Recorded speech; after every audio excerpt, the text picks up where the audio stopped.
Good morning students. How are you? I hope you are also fine and healthy. Rajni ma'am commerce classes में आपका स्वागत है। Student, हमने जो लास्ट वीडियो सेंड की थी आपको, उसमें हमने आपको अकाउंटिंग फॉर शेयर कैपिटल की पूरी थ्योरी एक्सप्लेन की थी। ठीक है स्टूडेंट, अगर आपको उस थ्योरी में कोई भी प्रॉब्लम आती है तो आप मुझे मैसेज करके पूछ सकते हैं। So student, next now we started our next topic. ठीक है स्टूडेंट, हमारा नेक्स्ट टॉपिक क्या है?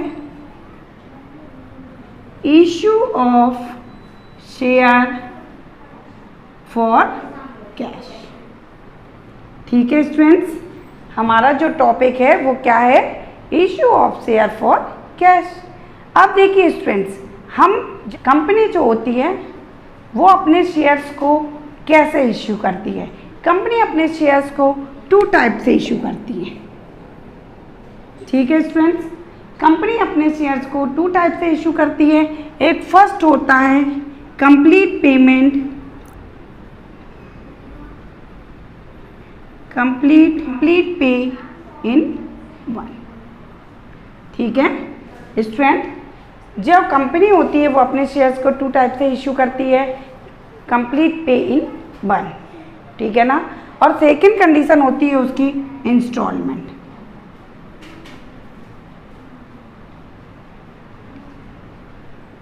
ठीक है स्टूडेंट, कंप्लीट पे इन वन का मतलब होता है लमसम, और सेकंड होता है आपका इंस्टॉलमेंट। ठीक है, अब यहाँ पे देखने वाली बात यह है स्टूडेंट कि जब कंपनी के पास में कंपनी के को ज़्यादा पैसों की ज़रूरत नहीं होती है, कंपनी अपने शेयर्स इशू करती है और कंपनी को पैसों की ज़रूरत इतनी नहीं है, तो कंपनी क्या करती है? पब्लिक को ऑफर कर देती है कि भाई आप इंस्टॉलमेंट में पेमेंट कर दीजिए। ठीक है ना स्टूडेंट, तो कंपनी फर्स्ट इंस्टॉलमेंट लेती है, सेकेंड इंस्टॉलमेंट, थर्ड इंस्टॉलमेंट और फोर्थ इंस्टॉलमेंट में पेमेंट रिसीव कर लेती है। ये कौन सी कंडीशन है? जब कंपनी को ठीक है कि भाई पैसों की ज़रूरत अभी है नहीं, आ जाएंगे पैसे, तो कंपनी क्या करती है? अपने शेयर्स इशू करती है और पेमेंट इंस्टॉलमेंट में ले लेती है। ठीक है, अब इस इंस्टॉलमेंट का वो नाम रख देती है। फर्स्ट इंस्टॉलमेंट का मान लीजिए नेम रख दिया उसने एप्लीकेशन, सेकंड का रख दिया अलॉटमेंट, थर्ड का रख दिया फर्स्ट कॉल, और इसका रख दिया लास्ट का सेकंड कॉल। अब देखिए स्टूडेंट, जैसे कि हम मान लीजिए हमें कोई पेमेंट जनवरी में लेना है, तो हम कहेंगे कि फर्स्ट पेमेंट हमको जनवरी में पे करना है, फिर नेक्स्ट पेमेंट मार्च में, फिर अप्रैल में, फिर नवंबर में। तो ऐसे करके हम क्या करेंगे कि पूरा का पूरा पेमेंट इंस्टॉलमेंट में ले रहे हैं, इंस्टॉलमेंट के नेम डिवाइड कर देते हैं कि कौन कौन से मंथ में पेमेंट करना है। सेम ऐसे ही कि कंपनी इंस्टॉलमेंट में पेमेंट लेती है तो फर्स्ट इंस्टॉलमेंट का नेम वो एप्लीकेशन है, सेकेंड इंस्टॉलमेंट अलॉटमेंट है, थर्ड फर्स्ट कॉल है और फोर्थ उसकी सेकेंड एंड फाइनल कॉल बन जाती है। ठीक है, फॉर एग्जाम्पल स्टूडेंट कि कंपनी के जो हैं 10,000 शेयर्स इशू करती है पब्लिक में। कितने इशू करती है? 10,000, और जो पर शेयर वैल्यू होती है वो 10 रुपीज़ ईच होती है। शेयर्स की वैल्यू कितनी होती है? 10 रुपीज़ ईच होती है। अब वो क्या करती है कि आपसे ये 10 रुपीज़ एक साथ नहीं लेती। उसको पेमेंट कितना मिलेगा? अगर 10 रुपीज़ के हिसाब से 1 लाख रुपीज़, परंतु वो क्या करती है कि इस 10 रुपीज़ का वो इंस्टॉलमेंट बना देती है कि भाई कुछ पैसा आप 10 रुपीज़ में से, मान लीजिए किसी भी स्टूडेंट ने 10,000 शेयर परचेज किए हैं। अब उसने कहा कि 10,000 का आप परचेज कर रहे हो तो आप हमें एप्लीकेशन के साथ में केवल 2 रुपीज़ सेंड कीजिए, अलॉटमेंट के साथ में 3 रुपीज़, फर्स्ट कॉल के साथ में 2, अलॉटमेंट के साथ 3 रुपीज़, तो 2 और 3 5, 2 और 3 5। तो ऐसे करके वो क्या करेगी? कंपनी टोटल इंस्टॉलमेंट में 10 रुपीज़ का पेमेंट लेगी आपसे। तो आप फिर क्या करोगे? 10,000 का फर्स्ट इंस्टॉलमेंट है, 2 रुपीज़ के हिसाब से कितने रुपीज़ सेंड करोगे? 20,000 सेंड करोगे। फिर क्या करोगे आप? नेक्स्ट 3,000 के हिसाब से फिर से सेंड करोगे, तो 3 कितना करोगे? 30,000 सेंड करोगे। तो ऐसे कंपनी आपसे क्या कह रही है? इंस्टॉलमेंट में जो कंपनी को अगर आपसे वो 10 रुपीज़ के साथ में लमसम में लेती तो कितने लेती, वो 1 लाख रुपीज़, लेकिन इंस्टॉलमेंट में पेमेंट ले रही तो फर्स्ट इंस्टॉलमेंट उसकी 20,000 की, फिर 30 की, फिर 20 की, फिर 30 की। तो ये होता है स्टूडेंट इंस्टॉलमेंट में पेमेंट लेना। ठीक है, बात समझ में आई।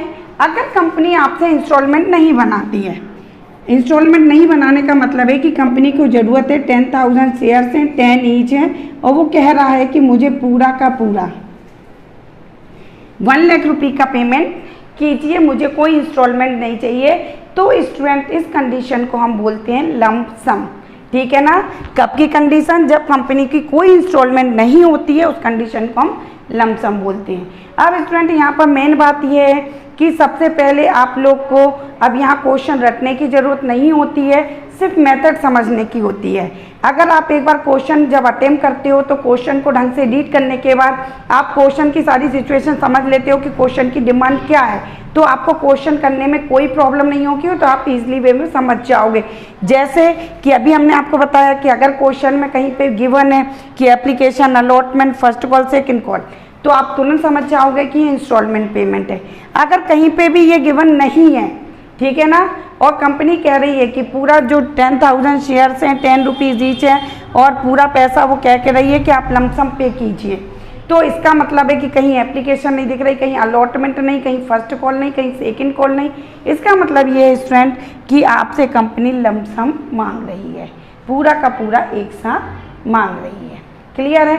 और जब आपको एक बार अब हमें जब जैसे कि आगे क्वेश्चन सॉल्व करना है, शेयर कैपिटल वाला जो चैप्टर सॉल्व करना है, तो हमें स्टूडेंट क्या करना पड़ेगा, हमें इंस्टॉलमेंट से रिलेटेड जनरल एंट्री और लमसम से रिलेटेड जनरल एंट्री प्रिपेयर करनी पड़ेंगी। जब हमसे ये जनरल एंट्री बनने लगेंगी अच्छे से, तो जब क्वेश्चन हम न्यूमेरिकल सॉल्व करेंगे तो उनमें जो भी आगे आगे कंडीशन चेंज होती जाएंगी सम्स की, तो इन्हीं में चेंज होंगी, फिर हमको प्रॉब्लम नहीं आने वाली। और हमें एक बात और समझनी होगी कि हमको जैसे इंस्टॉलमेंट में हर जनरल एंट्री की 2-2 एंट्री प्रिपेयर करनी पड़ेंगी, हर इंस्टॉलमेंट की 2-2 एंट्री प्रिपेयर करनी पड़ेगी। क्लियर हो गया स्टूडेंट। अब देखिए हम सबसे पहले डिस्कस करते हैं कि जब हम शेयर्स को इशू करते हैं फॉर कैश में और हमसे अगर कंडीशन होती है कि हमको पेमेंट करना है लमसम में, कैसे पेमेंट करना है लमसम में, तो देखिए स्टूडेंट्स हमारी एंट्री क्या बनेगी। यहाँ पे देखिए हम कौन सा पेमेंट कर रहे हैं स्टूडेंट, लमसम। तो देखिए बैंक अकाउंट डेबिट, क्या बना, bank account debit to share holder account, bank account debit to holder account. ठीक है स्टूडेंट, तो क्या एंट्री बनेगी हमारी, bank account debit to share holder account. Okay, और इसकी नरेशन क्या प्रिपेयर करेंगे हम, being share, being whole amount, being whole amount received in lump sum. क्योंकि हम एप्लीकेशन जब भी क्या होता है स्टूडेंट्स कि सबसे पहले जो शेयर्स इशू करती है कंपनी, तो उसमें सबसे पहले एप्लीकेशन रिसीव करती है, तो एप्लीकेशन का उसको क्या होता है, अमाउंट रिसीव होता है। जब वो रिसीव करती है और लमसम की एंट्री बनती है, तो बैंक अकाउंट डेबिट का मतलब होता है कि अमाउंट उसने रिसीव की है, तो bank account debit to share holder account. ठीक है ना। अब उसने क्या करा कि ये जो अमाउंट है share holder account debit to share capital account. अब इसमें क्या हुआ कि जो पैसा रिसीव किया शेयर होल्डर से, उसको कंपनी ने शेयर कैपिटल अकाउंट में ट्रांसफर कर दिया पूरा का पूरा, तो नरेशन बन गई बीइंग होल अमाउंट ट्रांसफर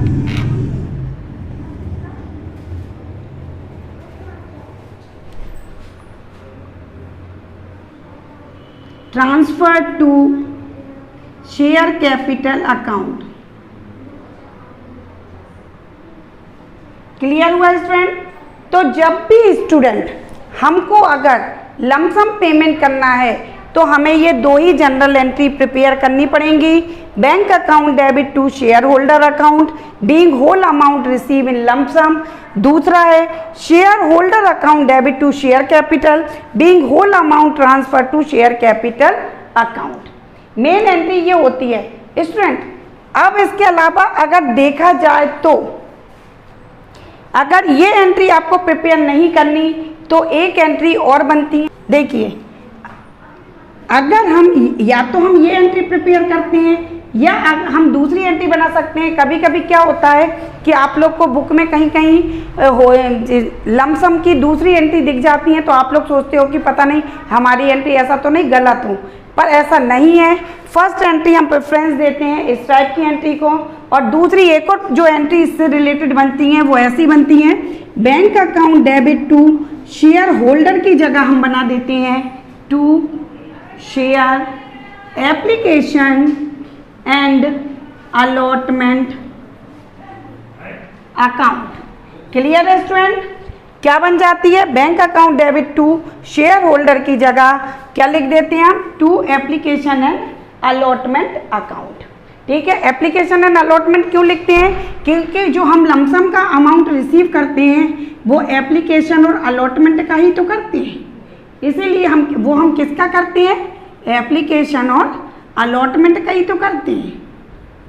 इसीलिए हम या तो शेयर होल्डर लिख देते हैं या शेयर एप्लीकेशन एंड अलॉटमेंट, ये भी लिखेंगे तो हमारी एंट्री गलत नहीं होगी। क्लियर है स्टूडेंट? फिर सेकेंड एंट्री क्या बनती है आपकी? शेयर होल्डर की जगह फिर से आप लिखते हैं share application and allotment account debit to share capital. ठीक है स्टूडेंट, क्या लिखते हैं? Share application and allotment account debit to share capital और टू शेयर कैपिटल अकाउंट। ठीक है ना? क्लियर हो गया? क्या लिख? Share allotment, share application and allotment account debit to share capital account. Clear हो गया? अब इसके बाद में देखिए वही की और नरेशन सेम ही बनती, इनमें कोई भी चेंज नहीं होता। यहाँ तक आप लोग को समझ में आया? अब उसके बाद में देखिए कहीं कहीं स्टूडेंट कहते हैं कि मैम उस बुक में तो एक ही जनरल एंट्री बनी हुई है और हमने तो दो बनाई हैं। तो देखिए वो एक जनरल एंट्री भी कैसे दी होती है। यहाँ पे आप देखिए bank account debit to share holder account है। जैसे क्वेश्चन में आपको क्या गिवन रहता है? LHS इक्वल RHS दिया रहता है, सेम ऐसे ही ये डेबिट, ये क्रेडिट साइड वाली एंट्री को हम डेबिट साइड वाली एंट्री से कट कर देते हैं। टू शेयर होल्डर को शेयर होल्डर अकाउंट डेबिट से हमने क्रॉस कर दिया, ये क्रॉस किया, तो अब हमारे पास क्या बचा? Bank account debit to share capital account. क्या बचा? Bank account debit to share capital account. बात समझ में आई स्टूडेंट? क्या बचा हमारे पास? Bank account debit to share capital account. इसलिए कभी कभी हमको कहीं भी इस टाइप की एंट्री दी होती है तो हम इसको भी गलत नहीं बोलते, पर आप लोग 12th क्लास में हो, थोड़ी सी डीपली एंट्री बनाया करो, तो आप डिटेल में बनाया करो, तो आप ये दो एंट्री ही बनाओगे। कौन कौन सी? Bank account debit to share holder to share capital. Clear है स्टूडेंट? ये कब की कंडीशन है? जब हम शेयर्स को इशू करते हैं लमसम में। ठीक है, अब इसके बाद में हम आपको जनरल एंट्री प्रिपेयर करना बताते हैं इंस्टॉलमेंट वाली। ओके स्टूडेंट्स, तो अभी हमने जो एंट्री करी थी वो लमसम की करी थी। अब जब हमको इंस्टॉलमेंट में पेमेंट करना पड़ेगा तो हमें क्या एंट्री प्रिपेयर करनी पड़ेगी? हमने बताया था कि हर इंस्टॉलमेंट की दो एंट्री प्रिपेयर करनी पड़ती है। क्या होता है कि जब कंपनी अपने शेयर्स को इशू करती है तो सबसे पहले पब्लिक से एप्लीकेशन इनवाइट करती है। जब एप्लीकेशन आती है पब्लिक से तो उसके बाद कंपनी डिसाइड करती है कि हमको किस किस को शेयर अलॉट करने हैं। फिर कंपनी की सेकंड प्रोसेस होती है कि वो पब्लिक को शेयर अलॉट करती है। तो जो सेकंड इंस्टॉलमेंट होती है वो अलॉटमेंट होती है और वो अलॉटमेंट का पैसा रिसीव करती है। उसके बाद में फिर कंपनी उनसे फर्स्ट कॉल का अमाउंट मांगती है और फिर सेकंड कॉल का। तो हमको ऐसे ही जनरल एंट्री प्रिपेयर करनी होती है। तो हमारा फॉर्मेट वही रहता है, date, particular, LF, amount debit और अमाउंट क्रेडिट। ठीक है स्टूडेंट्स, तो हमारा फॉर्मेट क्या होता है, डेट, पर्टिकुलर, अमाउंट डेबिट और अमाउंट क्रेडिट में। तो सबसे पहली जो एंट्री बनती है हमारे स्टूडेंट, क्योंकि हम पैसे को रिसीव करते हैं, जब पैसा रिसीव करते हैं तो हमारी फर्स्ट एंट्री बनती है बैंक अकाउंट डेबिट। जब हमारे पास में अगर डेट ना दी हो तो हम सीरियल नंबर लिखकर 1 2 3 भी लिख सकते हैं। तो बैंक अकाउंट डेबिट टू किसका अमाउंट रिसीव कर रहे हैं हम, शेयर एप्लीकेशन का।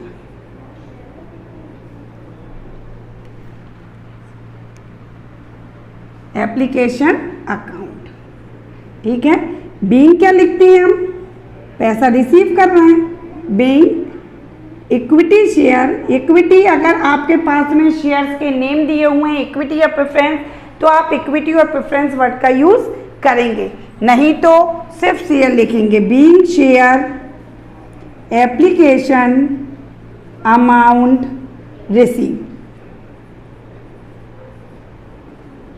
ठीक है स्टूडेंट, इसके बाद में हम आप शेयर एप्लीकेशन को डेबिट करेंगे, share application account debit to share capital account. ठीक है ना। अब हमने share application account debit to share capital, application का अमाउंट शेयर कैपिटल अकाउंट में ट्रांसफर कर दिया, तो बीइंग बनेगी हमारी being share application amount transfer to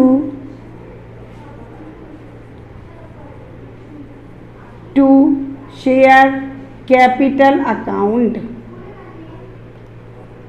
हमने आपसे बताया था स्टूडेंट्स कि हर इंस्टॉलमेंट की दो दो एंट्री प्रिपेयर की जाएंगी, तो हमने एप्लीकेशन की 2 एंट्रीज प्रिपेयर कर चुकी हैं। अब इसके बाद में जब फाइनल हो जाता है कि हमने शेयर होल्डर को शेयर्स अलॉट कर दिए, तो उनको इन्फॉर्म करते हैं कि आप अलॉटमेंट का पैसा दीजिए। तो हमारी एंट्री बनती है शेयर अलॉटमेंट अकाउंट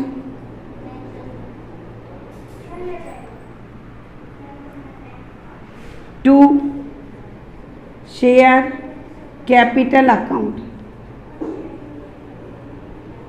अब देखिए स्टूडेंट, अगर जनरल एंट्री आपसे याद करते नहीं बनता तो हमने फर्स्ट एंट्री बनाई, सेकंड भी बनाई, ठीक है ना।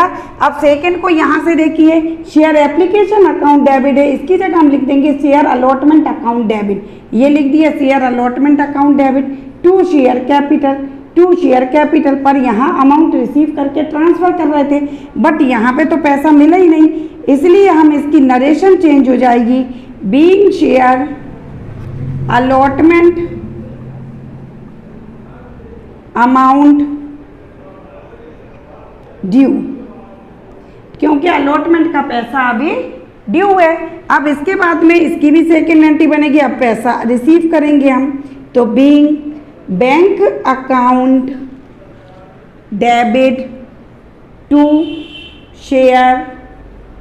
अब देखिए बैंक अकाउंट डेबिट टू किसकी एंट्री है, अलॉटमेंट की है, तो to share allotment account, to share allotment account being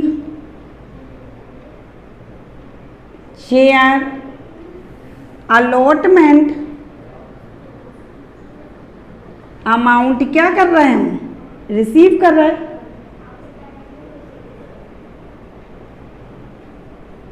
तो ये स्टूडेंट हमारी अलॉटमेंट की भी 2 एंट्रीज प्रिपेयर कर ली।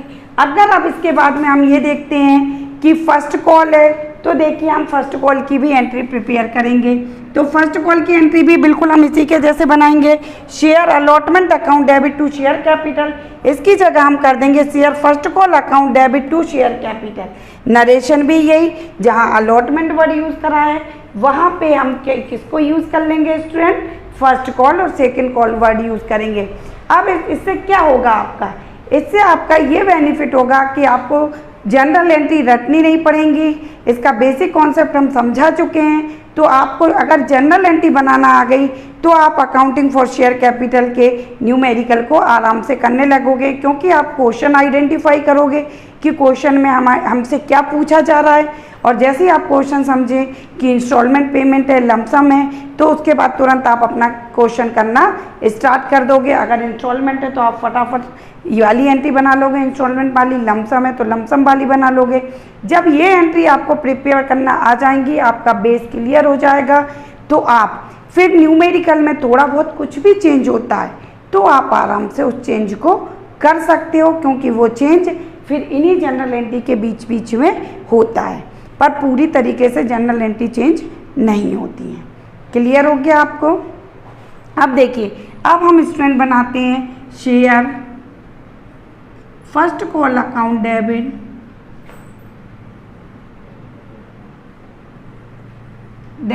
जो हमें इसी के नीचे सीक्वेंस में करना था, स्पेस के कारण हम साइड में ले रहे हैं।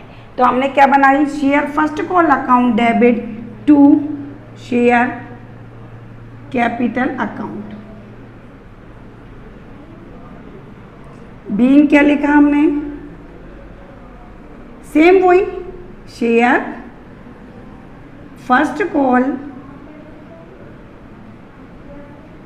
अमाउंट ड्यू, क्योंकि अभी हमें फर्स्ट कॉल अमाउंट कैसा है, ड्यू है, रिसीव नहीं कर रहा है।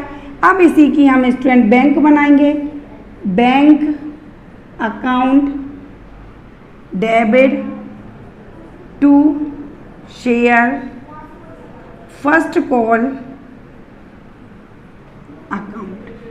ठीक है स्टूडेंट, तो bank account debit to share first call account. अब इसमें क्या हुआ, हमने फर्स्ट कॉल का अमाउंट रिसीव करा, तो being share first call amount receive, ये हो गया हमारा। अब इसके बाद में अगर सेकंड कॉल भी कहते हैं तो हम सेकंड कॉल की भी बना देंगे, share second call account debit to share capital account, being share second call amount due. ठीक है, सेकंड कॉल का अमाउंट कैसा है, ड्यू है। अब इसके बाद में last bank account debit to share, bank account debit to share second call account, being share second call amount receive.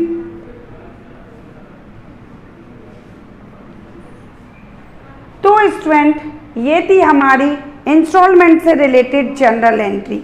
ठीक है, जो फर्स्ट एंट्री, क्योंकि हम एप्लीकेशन का अमाउंट हमेशा रिसीव करेंगे, तो फर्स्ट एंट्री हमारी बैंक से स्टार्ट होगी, फिर सेकंड में एप्लीकेशन का अमाउंट ट्रांसफ़र करेंगे, फिर उसके बाद में इंस्टॉलमेंट, जब हम अलॉटमेंट की एंट्री प्रिपेयर करेंगे तो allotment account debit to share capital, फिर उसका बैंक, फिर फर्स्ट कॉल, फिर उसका बैंक, फिर सेकंड कॉल, फिर उसका बैंक, ऐसे करके हम पूरी जनरल एंट्री प्रिपेयर करेंगे। तो स्टूडेंट, आप ये जनरल एंट्री को बहुत अच्छे से लर्न कर लेना, जिससे आपको न्यूमेरिकल करने में कोई भी प्रॉब्लम नहीं आए, क्योंकि हमारा जो नेक्स्ट वीडियो होगा वो शिवलाल की बुक का पूरा सॉल्यूशन होगा। फर्स्ट क्वेश्चन से स्टार्ट करेंगे, तो आप लोग देखते रहिए, और कोई भी प्रॉब्लम आए तो पूछ लीजिए, कमेंट कर दीजिए, जिससे हम आपके जो भी डाउट है उनको हम दूर कर सकें। Okay students, bye, have a nice day.